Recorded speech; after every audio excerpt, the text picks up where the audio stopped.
Le tumulte que tu ressens tant en toi qu'autour de toi découle directement de toutes les décisions que tu as fuies, de tous les échanges difficiles que tu as différés, de toutes les routines que tu savais nuisibles mais que tu as continué à entretenir. Tant que tu refuseras de reconnaître que tu es le principal artisan de ta situation actuelle, tu demeureras enchaîné.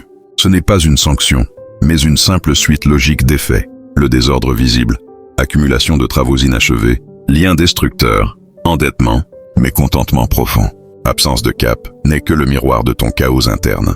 Pourtant, tu te convaincs que c'est ordinaire de traverser l'existence dans l'épuisement, la perplexité et le regret. Le plus périlleux n'est pas ce tumulte en soi, mais la manière dont tu t'y accoutumes progressivement jusqu'à ce que ton mental l'intègre comme un élément de ton être. C'est mon caractère, et te répètes-tu, mon quotidien est ainsi. À ce moment précis, tu es piégé dans le mécanisme le plus ravageur, te persuader qu'aucune échappatoire n'existe. Or, une sortie est possible, bien qu'elle ne soit ni agréable, ni immédiate, ni miraculeuse. L'étape initiale, la plus rude, n'est pas de multiplier les plannings, ni de dévorer davantage d'ouvrages, ni d'espérer que cette période s'évapore. Cette étape primordiale consiste à endosser l'entière responsabilité de ton parcours. Pas partiellement, mais totalement. J'en suis l'unique auteur. Tout ce que tu as accepté, tout ce que tu as autorisé, tout ce que tu as laissé proliférer par inaction est présent parce que tu l'as permis. Reconnaître cela peut blesser, mais cela libère également. Puisque c'est toi qui l'as engendré, c'est toi qui peux le transformer. Marc Aurèle l'exprimait en soulignant que le contentement de ton existence repose sur la nature de tes réflexions, et que cette nature dépend du degré d'engagement que tu acceptes. Tu ne peux plus accuser tes origines familiales, ton histoire passée, la société, ton ancien compagnon, les conditions climatiques, la circulation ou les mécanismes algorithmiques. Le moment où tu arrêtes de désigner les facteurs externes pour te tourner vers ton intérieur marque le début de la reconquête de ton autonomie. Examine si tu es enlisé dans ce tumulte. Identifie les indices manifestes. Je ne parle pas de pathologie, mais de signes clairs. Tu ajournes constamment tes engagements. Tu évolues parmi des individus qui ne t'élèvent pas. Tu te plains davantage que tu n'exprimes de gratitude. Tu réagis aux événements plutôt que d'agir avec délibération. Ton organisme est las sans cause évidente. Et dans l'intimité, tu sens que tu dilapides tes capacités. C'est le appel muet de ton essence qui t'implore de t'éveiller. Mais tu préfères l'assourdir par des échappatoires, des excès alimentaires, des visions télévisées, des spiritueux, des plateformes en ligne. Tout pour éviter la confrontation avec la réalité. Ton parcours ne s'améliorera pas tant que tu ne t'amélioreras pas. Épictète rappelait que nous ne maîtrisons pas les occurrences, mais uniquement notre réaction face à elles. La interrogation est, vas-tu persister à te comporter en spectateur passif ou vas-tu enfin incarner le rôle principal de ton récit? Tu as la possibilité de transformer ta douleur en prétexte ou en carburant. Personne ne viendra te soulever. Ce n'est pas un motif pour capituler, mais pour te fortifier. Car si tu inities le mouvement, si tu assumes la direction, tout se métamorphose. Non parce que le monde devient plus équitable, mais parce que tu deviens plus résistant. L'univers demeure inchangé, mais tu n'es plus identique. Aujourd'hui représente le moment où tu te places face au reflet, sans faux semblant, où tu cesses de t'illusionner, où tu accomplis ce que tu sais nécessaire. Tu n'as pas besoin d'enthousiasme, mais d'avoir atteint le seuil de tolérance pour l'immobilisme. Réagis, ton existence ne se rétablira pas spontanément. Relève-toi, saisis les rênes et édifie la variante de toi-même qui te revient de droit. Cela ne sera pas aisé, mais cela t'appartiendra. Si ces mots te touchent, ne les ignore pas. Rends-toi dans les commentaires et note. Aujourd'hui, j'assume la direction. Leçon 2. Ton planning incarne ton essence. Cela peut paraître excessif, mais c'est exact. Car tes actions quotidiennes, minute par minute, activité par activité, définissent en silence ton identité et ton devenir. Ce ne sont pas tes idées sur toi qui sculptent ton chemin, mais l'usage que tu fais de tes heures. À chaque fois que tu acquiesces à une proposition qui ne résonne pas en toi, tu cèdes un fragment de ton temps vital, non contre une autonomie accrue, mais contre des diversions, des approbations extérieures, une illusion de progression. Une réalité dure que nombreux évitent. Si tu ne conçois pas ton emploi du temps, un autre s'en chargera. Ce peut être ton supérieur, le défilement incessant des médias sociaux, tes appréhensions ou quiconque assez astucieux pour profiter de tes hésitations. Le temps, contrairement à l'argent, ne s'accumule pas. Tu l'investis ou tu le dissipes. Pas de milieu. On nous a inculqué que l'hyperactivité signe la réussite, que sans courir en tous sens, sans répondre instantanément aux alertes, Sans enchaîner les réunions, on gaspille ses journées. Pourtant, être submergé n'équivaut pas à avancer efficacement. En réalité, ceux qui s'activent le plus progressent souvent le moins. Pour quelle raison? Manque de vision claire, confusion entre mouvements frénétiques et avancées réelles, agenda bâti sur des réactions plutôt que sur des choix délibérés. Conséquence, des journées consacrées à juguler les crises au lieu de cultiver l'essentiel. Les cycles se répètent, les années filent, te laissant le sentiment d'avoir accompli beaucoup sans réaliser grand-chose. Marc Aurèle l'évoquait il y a des siècles. Ne te comporte pas comme si tu disposais d'une éternité. La fin approche. Tant que tu respires, autant que possible, traite-toi avec bienveillance. Cette bienveillance implique de chérir ton temps. Ton agenda ne doit pas devenir une contrainte, mais l'écho de tes valeurs fondamentales. La majorité des individus subissent leur journée plutôt que de la façonner. Ils s'éveillent et consultent aussitôt leur appareil, livrant leur concentration au monde extérieur. Dès lors, tout dérive. Ils passent d'une obligation à l'autre sans viser, gèrent les imprévus, négligeant le vital et terminent épuisés, insatisfaits. Cela te semble familier. Alors, tu requiers plus qu'un simple répertoire d'obligations. Tu as besoin d'une vision de l'existence appliquée à la gestion du temps. Cela débute par une interrogation d'une franchise absolue. À quoi ressemblerait mon quotidien si je me traitais avec un vrai respect?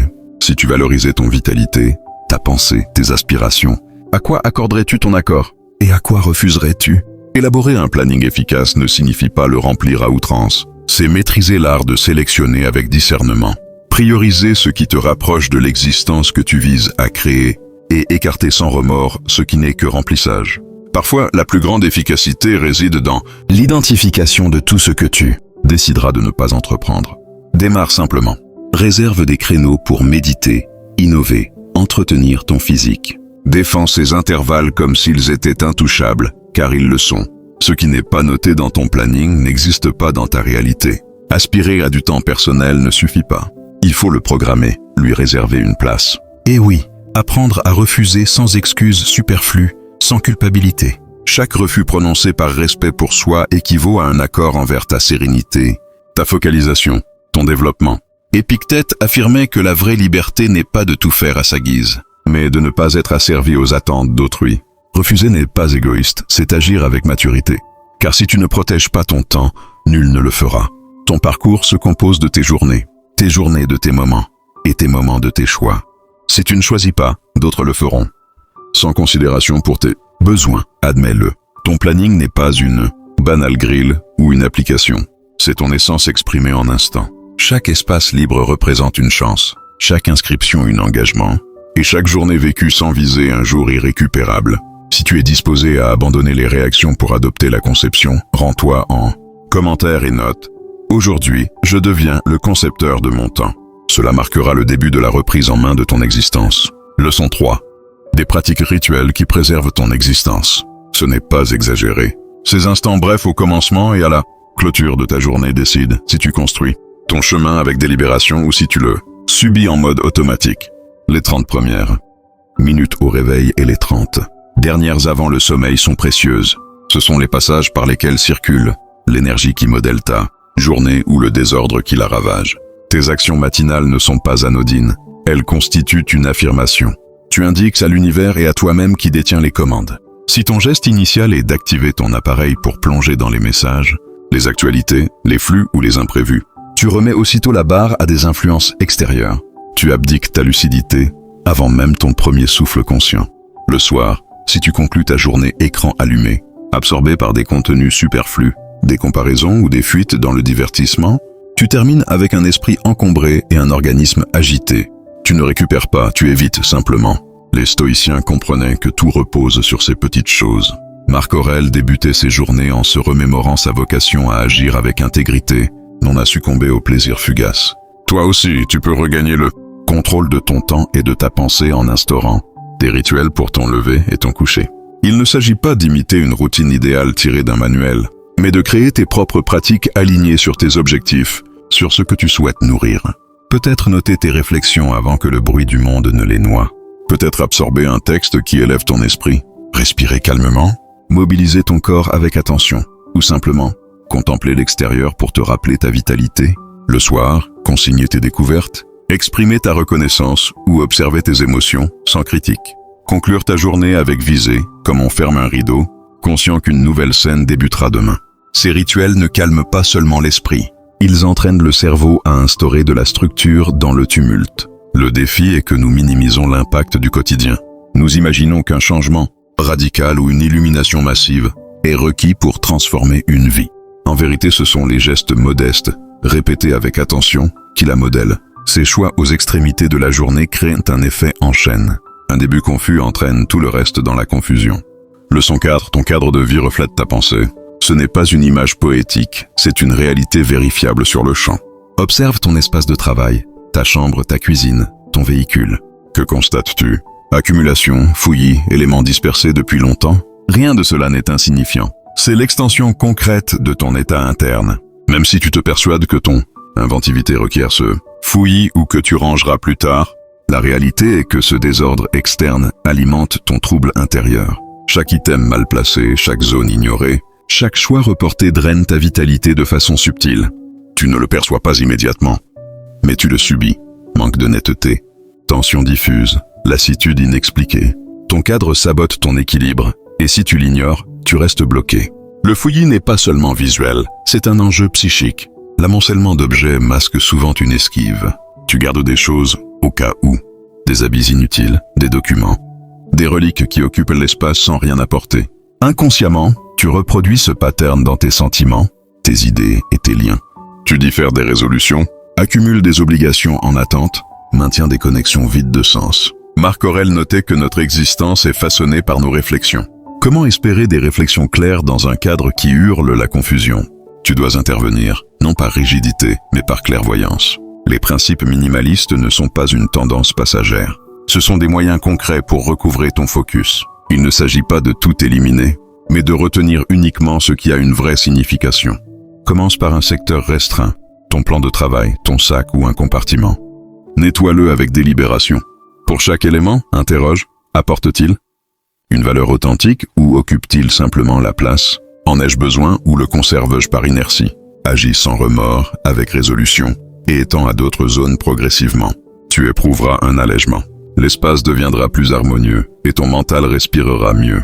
Structurer ton cadre est une affirmation muette. Tu te prends en considération. Tu refuses de vivre dans le brouillard visuel ou mental et tu crées les bases pour diriger ton énergie vers le vital. Pour plus d'efficacité, installe l'ordre. Pour plus d'inventivité, vide l'espace. Pour plus de calme, élimine le superflu. La pensée requiert à la fois cadre et latitude. Un lieu ordonné n'impose pas la raideur, mais la praticité. Un environnement qui rappelle tes priorités. Il n'a pas à être impeccable, mais orienté. Cette approche dépasse le matériel. Applique-la à ton cadre émotionnel. Les individus qui ne font que se lamenter, les routines qui minent ta constance, les pratiques maintenues par pure inertie. Tout cela accapare de l'espace précieux. Tu ne progresseras pas entouré de liens sans échange, nourri d'habitudes qui t'éloignent de ta meilleure expression. Si tu acceptes des dynamiques qui ne te servent plus, Épictète le formulait sans détour. La clé est de séparer ce qui relève de ton pouvoir de ce qui n'en relève pas. Ton cadre relève de toi, tes sélections aussi. En structurant ton monde visible, tu poses déjà un acte concret pour l'harmonie interne. Leçon 5, structurer ou sombrer. Cela semble théâtral, mais c'est la réalité. Sans vision à long terme, tu es voué à passer ton temps à gérer des crises, sans saisir leur origine. Et le pire, tu crois avancer alors que tu stagnes. Tu agis sans cesse, mais rien ne se modifie. Tu es là sans approcher de tes véritables aspirations. Pourquoi? Absence de trajectoire, confusion entre l'immédiat et le fondamental, réaction au lieu de stratégie. C'est précisément cette anticipation, cette perspective, cette réflexion tactique qui convertit une existence agitée en une vie riche de signification. Réfléchir sur la durée ne signifie pas ignorer l'instant. C'est lui donner une direction. Comprendre que chaque choix actuel forge ou ruine la personne de demain. Épictète le condensait. Ne te laisse pas emporter par les circonstances. Évalue les répercussions. Notre époque glorifie l'instantané, la récompense immédiate, sacralise l'urgence et dédaigne la prévision. Résultat, on privilégie l'activité à la progression. On se concentre sur la période courante sans envisager l'année ou la décennie. Ton futur toi n'exige pas la perfection immédiate. Il attend que tu te lances, que tu médites, que tu décides avec visée, que tu te demandes si tu te rapproches de l'existence désirée. Une approche stratégique n'est pas réservée aux dirigeants, mais à quiconque refuse de dilapider son temps. C'est prendre du recul avec soi pour définir Que viser cette année? Quelle avancée significative? Quelle est pour moi une existence accomplie? Puis décomposer ce cap en phases tangibles. Les visions grandioses ne se réalisent pas par seule détermination, mais par un cadre structuré. Les buts annuels restent vains sans traduction mensuelle, et ces mensuels sans tâches hebdomadaires. Omettre cette déconstruction mène à l'angoisse du désir non atteint et à la honte de l'inaction, paralysant tout. Diviser, organiser, choisir. Ne le fais pas une fois pour l'oublier. Reviens-y hebdomadairement, adapte, réajuste, mais évite l'improvisation comme si ton temps n'avait pas de valeur. Marc Aurèle, au cœur des conflits et de ses devoirs impériaux, consacrait du temps à noter, méditer, anticiper. Pourquoi ne pourrais-tu pas en faire autant? La structuration offre non seulement une orientation, mais aussi la tranquillité. Elle réduit le vacarme, évite les courses inutiles. Surtout, elle te rappelle que tu n'es pas à la merci du tumulte, que tu peux s'opérer avec distance. Penser loin impose aussi des renoncements. Tu ne peux tout embrasser. Refuser certaines sollicitations, certaines impulsions. Traiter ton énergie comme une ressource finie, car elle l'est. Si tout est prioritaire, rien ne l'est. Choisir, concentrer. Chaque accord hâtif est un refus à ce qui pourrait vraiment transformer ton chemin. L'art de structurer est celui de prioriser, exigeant du courage. Le courage de frustrer les attentes externes pour honorer ta visée personnelle. Ne confonds pas agitation et avancée. L'hyperactivité n'implique pas le progrès. Seul celui qui structure, évalue et corrige peut affirmer « Aujourd'hui, j'ai progressé par rapport à hier, le reste n'est qu'illusion de mouvement, épuisement stérile, effort sans but, structuré ou sombré. » Non parce que tout suivra le plan, mais parce que sans lui, tu deviens un corps céleste orbitant autour de l'urgence, de l'extérieur du banal. Si tu es prêt à quitter l'improvisation pour bâtir avec une vraie perspective, note en commentaire. À compter d'aujourd'hui, mon avenir suit un tracé. Cela initiera la transition de la survie à la direction de ton orchestre personnel. Leçon 6. Tes consommations modèlent ta réflexion. Ce n'est pas une mode ou un conseil de performance. C'est une urgence vitale. Car, sans que tu le remarques, ce que tu ingères quotidiennement par tes sens façonne progressivement ton mental, ton état d'esprit et ta capacité à raisonner. Je ne parle pas uniquement d'alimentation physique, mais de ce que tu visualises sur les plateformes, entends dans les nouvelles, lis, discutes avec les autres. Tous ces inputs que tu acceptes s'entrient dans ton système. Nous évoluons dans une ère où l'excès d'information devient un toxique. Comme tout toxique, il se camoufle en plaisir. Tu te sens amusé, enseigné, relié, mais graduellement, tu deviens plus inquiet, plus fragmenté, plus accro au vacarme. Ton mental ne se repose jamais. Tu tolères mal le calme, comblant chaque vide par un stimulus. Clip, alerte, avis extérieur. Ainsi, tu perds ton bien le plus cher, ton attention. La dopamine, liée au plaisir et à la drive, te récompense pour les gratifications rapides.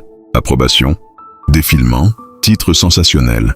Sans vigilance, tu deviens captif de ces plaisirs éphémères qui masquent ta focalisation profonde. D'où la nécessité d'une cure dopaminergique. Non pour rejeter la modernité, mais pour réhabituer ton cerveau au calme, à la lecture immersive, aux échanges ininterrompus, au travail soutenu sans quête constante de nouveautés. Tant que ton esprit sera saturé de microdoses, il ne pourra soutenir l'effort sur l'essentiel. Questionne-toi franchement. Ce que j'absorbe quotidiennement, nourrit-il ma pensée ou la surcharge-t-il de bruit? Lire profondément diffère du scroll infini. Une vraie conversation diffère d'un flux d'avis vide. Choisir ses inputs diffère de laisser les algorithmes décider. Épictète disait « Ce ne sont pas les événements qui comptent, mais ton interprétation ». Comment interpréter avec sagesse si ton mental est rempli de futilité? Purge ton espace numérique. Régulièrement, trie tes abonnements, tes flux. Désabonne-toi des sources qui alimentent la lamentation, la rivalité, le sensationnel. Tu n'as pas besoin de tout savoir en permanence, ni d'opiner sur chaque tendance. Tu as besoin de netteté, de concentration. Protège ton permanence, ni d'opiner sur chaque tendance. Tu as besoin de netteté, de concentration. Protège ton attention, la denrée rare du siècle. Les géants du numérique la convoitent. Toi, tu la dilapides en contenu vide. Un régime mental conscient impose des barrières, plage sans écran, désactivation des alertes, priorité au profond sur le superficiel. Au début, l'agitation surgira. Normal, ton cerveau est conditionné à l'hyperstimulation. Persiste et le changement viendra. Pensée plus limpide, décision plus juste, focus accru, maîtrise renforcée car le bruit diminue et ta voix intime s'amplifie. Leçon 7. Les liens nuisibles n'occupent pas de place physique, mais génèrent le même trouble psychique. Ils ne ressemblent pas à une pièce encombrée, mais produisent les mêmes conséquences dans ton esprit. perplexité, lassitude, perte de lucidité. Ce sont des connexions qui paraissent acceptables, voire indispensables, mais qui érodent jour après jour ton vitalité, ton assurance et ta concentration. Parfois un compagnon de longue date, un parent, un partenaire ou un collaborateur, des personnes à qui tu offres du temps sans croissance mutuelle. Elles te figent dans l'immobilisme, non par violence ouverte, mais par subtilité, remarques déguisées en avis, ironie rabaissante, exigence affective qui te culpabilise dès que tu te priorises. Le plus grave, tu ne le détectes souvent qu'une fois vidé. Un lien nuisible ne crie pas toujours. Il murmure, manipule, se part de loyauté ou d'attachement. Pourtant, ton organisme alerte, tension avant la rencontre, impossibilité d'être authentique, épuisement plutôt que recharge. Tu ajustes ton attitude pour esquiver les frictions, pour maintenir la paix. Ce n'est pas un lien, c'est une entrave émotionnelle. Marc Aurèle insistait, protège ton mental avant tout, car il détermine ton existence. Côtoyer ceux qui sèment doute, insécurité ou culpabilité transforment ton esprit en zone de conflit permanent. Première action, repérer ces connexions, non en les condamnant, mais avec objectivité. Interroge, me sens-je allégé ou alourdi après le contact? Puis-je m'exprimer sans filtre, ou dois-je surveiller chaque mot? Cette personne m'incite-t-elle à progresser ou freine-t-elle mes initiatives sous prétexte de réalisme? Les réponses, même douloureuses, sont cruciales. Car tant que ces liens persistent, une direction claire reste impossible. Tu peux avoir plan parfait, routine solide. Si ton cercle n'aligne pas sur ta croissance, tu stagnes. Point clé, imposer des frontières fermes. Pas passive ni expliquer longuement. Clair, résolu, parfois irrévocable. Tous ne méritent pas accès à ton intimité. Tu as le droit de sélectionner qui partage ton énergie, ta sensibilité. Épictète le disait avec clarté. Ne laisse entrer n'importe qui dans ton jugement. Ce n'est pas égoïsme, c'est préservation mentale. Amour de soi. Comprendre que ta sérénité prime sur tout lien d'habitude ou d'histoire. Éliminer le nuisible ne suffit pas. Cultive des connexions qui structurent ton intérieur. Individus qui t'élèvent par leur vécu, qui célèbrent tes avancées sans compétition, qui te challengent avec bienveillance, qui t'autorisent à être pleinement toi. Ces liens offrent plus que du réconfort. Ils clarifient ta trajectoire en t'alignant sur ta version souhaitée. Entoure-toi de présences qui t'harmonisent, non qui te fragmentent. Parfois, cela signifie plus de solitude choisie, et c'est bénéfique. Le calme solitaire vaut mieux que le bruit émotionnel toxique. Une vraie introspection surpasse 10 échanges superficiels avec qui ne te comprend pas. Quand tu purifies ton cercle émotionnel, ton mental s'éclaircit, ton corps se relâche, et l'existence se réordonne de l'intérieur. Si tu es prêt à rejeter les liens qui te déshonorent, note en commentaire. Je sélectionne des relations qui m'harmonisent. Ton équilibre t'en sera reconnaissant. Leçon 8.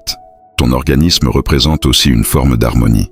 Il n'est pas un simple support séparé de ton mental, pas un moyen de transport. C'est le premier cadre, l'espace concret où se déroulent tes rêves, réflexions, sensations et résolutions. Le négliger comme accessoire te coûtera cher tôt ou tard, car son état influence directement ta netteté mentale, ton dynamisme, ta focalisation et ta stabilité émotionnelle. Comment viser concentration, paix, détermination si ton organisme est épuisé, irrité, déconnecté? Le lien est intime. Quand il se meut, ton esprit se réordonne. L'activité physique n'est pas seulement pour l'esthétique ou la longévité. C'est un moyen quotidien de purification mentale. Chaque mouvement libère les tensions, booste la dopamine naturellement, oxygène le cerveau, améliore l'humeur. Pas besoin d'extrêmes athlétiques. Adopte des gestes quotidiens. Marcher avec présence. S'étirer au lever, porter des charges modérées. Respirer profondément en action. La clé n'est pas l'intensité, mais la régularité. Le mouvement journalier n'est pas un luxe, c'est une structuration interne. Le repos l'est tout autant. Notre société idolâtre l'activité incessante, mesure ta valeur à ton rendement. Oublie que la régénération n'est pas du temps perdu, mais un placement en lucidité. Un mental saturé réclame du sommeil réparateur, non plus de stimulant. Un organisme las demande du répit, non plus de motivation. Marc Aurèle le saisissait. Ne dépasse pas tes limites naturelles. Sommeil profond, pause. Délibérés sont les piliers d'une vie harmonisée, non des indulgences. Impossible de parler d'harmonie corporelle sans l'alimentation. Consommer n'impacte pas seulement le physique, mais directement le mental. Sucre transformé, aliments industriels, excès d'alcool altèrent non seulement la forme, mais la clarté, le dynamisme, le focus. Bien manger n'est pas vanité esthétique, c'est tactique mentale. Une nutrition structurée, basée sur des éléments vrais, nourrit le cerveau et respecte ton potentiel. Ne consomme pas pour combler des vides émotionnels. Consomme pour penser mieux, agir mieux, te sentir solide à tout niveau. Ton organisme est le contenant de ton existence. Comme tout contenant négligé, il se dégrade. Pas question de perfection physique, mais de cultiver un état qui te porte. Un mental supérieur dans un corps affaibli reste entravé. Un grand but soutenu par un corps fragile risque l'effondrement. L'harmonie débute chez soi, et ton organisme est ta demeure première. Pas d'extrême, mais de la vigilance. Mouvoir quotidiennement, prioriser le repos, consommer avec intelligence, honorer tes rythmes énergétiques, forger un mode de vie physique qui te soutient plutôt que t'accable. Quand ton organisme prospère, ton mental dispose de l'espace pour raisonner, décider, créer pleinement. Si tu es prêt à voir ton corps comme le premier geste d'harmonie vitale, note en commentaire. Aujourd'hui, je structure mon énergie depuis l'intérieur. Ton mental, tes visées, ton demain t'en remercieront. Leçon 9. Harmonise tes ressources financières. Finances en désordre, existence en désordre. Une réalité dure que beaucoup repoussent jusqu'à l'explosion. Car l'argent, simple outil d'échange, touche toutes les dimensions. Ta tranquillité, tes options, tes liens, ta projection future. Sans maîtrise financière, rien d'autre ne se maîtrise vraiment. Vivre au bord du précipice, compter chaque dépense, redouter les imprévus n'est pas liberté. C'est une geôle invisible d'angoisse, de réaction, de limitation. Même si tu prétends que tout ne se résume pas à l'argent, sans contrôle, l'harmonie globale est improbable. Le début n'est pas d'accumuler plus, de négocier une hausse ou de lancer un projet ambitieux immédiatement. C'est établir un suivi basique, connaître les entrées, les sorties, l'affectation de chaque unité. Pas excitant, pas prestigieux, juste de la rigueur, du respect pour ton effort. Chaque somme représente une portion de ta vie investie. La dilapider, c'est mépriser ton énergie. Marc Aurèle traitait son mental comme sacré. Aujourd'hui, applique cela à tes ressources. Elles reflètent ton mental en action, ordonnée ou dispersée. La maîtrise financière n'est pas restriction austère, mais clairvoyance. Dépenser avec visée, non par impulsion. Chaque achat émotionnel, pour masquer un manque ou impressionner, coûte non seulement de l'argent, mais du pouvoir. Ce pouvoir cédé en petits gestes devient crise majeure. Combien d'achats justifiés par « je le vaux bien » génèrent finalement de l'anxiété? Épictète distinguait ce qui relève de nous de ce qui n'en relève pas. Tes choix de consommation relèvent de toi, tes décisions financières aussi. Leçon 10. La technologie, partenaire ou geôlier. Le choix t'appartient pleinement. Quotidiennement, tu décides, souvent inconsciemment. Elle peut amplifier ton temps, booster ton organisation, fluidifier ton quotidien de façons inédites, ou fragmenter ton focus, disséminer ton mental, te capturer dans des cycles de diversion éternelle. L'outil n'est pas coupable. Tout repose sur ton emploi. Tu peux mobiliser applications et dispositifs pour accomplir plus, te centrer mieux, structurer avec intention, ou devenir dépendant des alertes, des scrolls infinis, de l'illusion de connexion qui t'isole de toi. Première étape, conscience. Utilise la technologie comme instrument, non comme but. Pas besoin de la rejeter totalement. Dompte-la. Rappelle-toi que tu commandes. Emploie des outils de liste pour libérer ton esprit, non pour l'encombrer d'inutiles. Programme des aides pour ancrer de bonnes pratiques, non pour vivre en alerte constante. Utilise ton agenda pour dessiner ton temps, non pour le saturer de superflu. C'est ton intention qui différencie. Marc Aurèle naviguait un monde moins saturé, mais son principe reste « domine ton mental, ou il te dominera ». Leçon 11. L'harmonie n'est pas rectiligne. Tu connaîtras des rechutes, mais ne te détruis pas. C'est une des vérités les plus difficiles et libératrices. Peu importe tes avancées, ta discipline, des jours de recul surviendront, désordre, épuisement. Tu ne te lèveras pas toujours à l'heure prévue. Tu n'exécuteras pas toujours le plan optimal. Ton état d'esprit ne restera pas toujours pur. C'est humain. Le problème n'est pas la chute, mais de la voir comme défaite définitive. Le vrai tumulte n'est pas le recul, mais la résignation. Tant que tu reprends le chemin, que tu te relèves inlassablement, tu avances. L'existence demande non la perfection, mais la constance durable. Accepter les fluctuations, sans abandonner, est une compétence, clé pour le succès prolongé. Ce n'est pas complaisance, c'est réalisme. Épictète l'enseignait. Ce ne sont pas les événements, mais ta réponse qui importe. Face à un écart, une interruption, ton réflexe pourrait être l'autoflagellation, l'abandon total, conclure que tout était vain. Cette narration est un piège. Chaque recul offre un redémarrage. Et les reprises conscientes sont un atout immense. Ne cherche pas la motivation idéale ni la perfection retrouvée. Choisis simplement de recommencer maintenant, avec ce que tu as, depuis ta position actuelle. La vraie discipline est adaptable, non rigide. Une ossature flexible. Un arbre inflexible casse dans l'orage. Celui qui plie résiste. Leçon 12. L'harmonie comme expression d'amour envers soi. Non comme obligation externe, non comme règle imposée, mais comme engagement profond intérieur envers ta propre valeur. La vraie harmonie n'est pas obsession de maîtrise, mais révérence pour ton existence. Chaque zone nettoyée, chaque pratique instaurée, chaque rituel respecté n'est pas qu'efficacité, c'est preuve de considération. Te rappeler que ton temps, ton dynamisme, ton être méritent un traitement précieux. Quand tu intègres cela, ta vision change. Nettoyer n'est plus tâche à barrer, mais déclaration que ton chemin importe, que tu refuses le marasme pour construire avec résolution. Chaque geste modeste d'harmonie, conclure la journée avec soin, préparer ton espace, entretenir ton organisme, structurer ton cadre, devient une affirmation silencieuse. Je me respecte assez pour générer de l'harmonie autour de moi. Marc Aurèle invitait à vivre chaque jour comme le dernier. Que se passerait-il si tu voyais chaque acte ordinaire comme partie de ton legs personnel? Célèbre tes avancées, même infimes, car la persévérance se nourrit non de tyrannie, mais de reconnaissance authentique. Chaque petit progrès, chaque journée un peu plus harmonisée, plus vigilante, est une conquête à honorer. N'attends pas les transformations majeures. Apprécie ces actes discrets de rigueur. Quand tu résistes à la dispersion, choisis l'harmonie sur le tumulte, te traite avec égard, valorise tes pas, cela renforce ta ténacité. Sans plaisir sur la route, l'harmonie devient un geôle. Avec lui, elle libère. Convertis tes pratiques en rituels chargés de sens. Pas de grand apparat, mais imprègne chaque action de ta visée. Matin, plutôt que foncer sur l'appareil, accorde un instant de centrage. En rangeant, agis comme pour honorer un sanctuaire. En structurant ta journée, infuse gratitude et résolution dans chaque entrée. Ainsi, tes gestes quotidiens deviennent actes sacrés d'amour propre. Ton existence n'est plus une liste interminable, mais une création consciente. Ne laisse pas ton chemin se dérouler au hasard. Refuse que l'urgence, la hâte ou l'inertie décident pour toi. Ton parcours peut devenir une création artistique si tu l'édifies ainsi. Chaque décision réfléchie, chaque geste harmonisé, chaque rituel ancré dans l'instant est un coup de pinceau sur ta toile.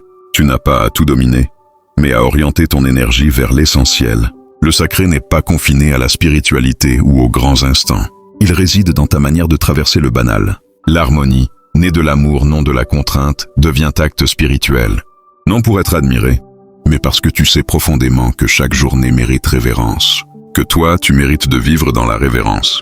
Si tu es prêt à transformer ton existence, en création et l'harmonie, en gestes sacrés d'amour propre, note en commentaire. Dès aujourd'hui, je sacralise mon parcours. Ton existence est trop précieuse pour le mode automatique. Si tu as suivi jusqu'au bout, note en commentaire, mets de l'ordre dans ta vie.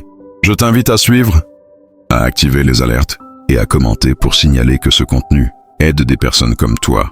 Cela nous encourage à poursuivre. Je te propose les 2 vidéos récentes recommandées. Merci profondément pour ton attention et ton appui. À bientôt pour la prochaine exploration.